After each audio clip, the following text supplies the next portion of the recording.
চলো আজ দেখাবো আমার কিছু জুয়েলারির ভান্ডার। তো hello guys, welcome back to my চ্যানেলে তোমাদের স্বাগত। এই জুয়েলারিটা হলো আমার নিজের হাতের বানানো সবচেয়ে প্রথম জুয়েলারি। এটা আমি আমার নিজের জন্যই বানিয়েছিলাম পুজোর সময়। এটা হয়ে গেল অনেক বছর আগের। নেক্সট যে জুয়েলারিটা দেখাচ্ছি এটা বানিয়েছিলাম আমার মায়ের জন্য। এটার ম্যাচিং আমি কোনো কানের বানাইনি, মালাটাই বানিয়েছিলাম।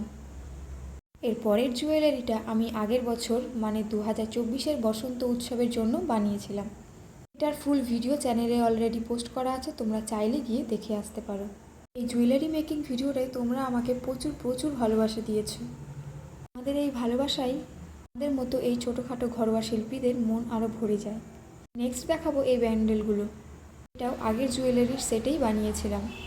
ব্ল্যাক ব্যান্ডেলটা বানিয়েছিলাম কলেজে ফ্রেশার্স পার্টিতে পরার জন্য শাড়ির ম্যাচিংয়ে।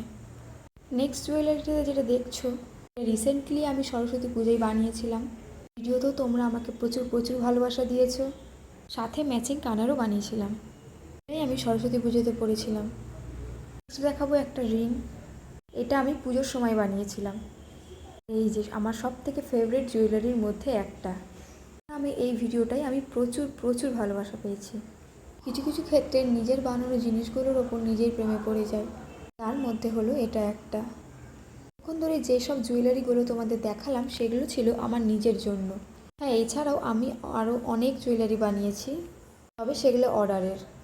আর এগুলো হলো আমার নিজের জন্য, আর আমার মানেই তো মায়ের। তোমরাও যদি আমার কাছ থেকে জুয়েলারি পারচেস করতে চাও ইনস্টাগ্রামে মেসেজ বা ডিএম করতে পারো। আজ আসি, টাটা।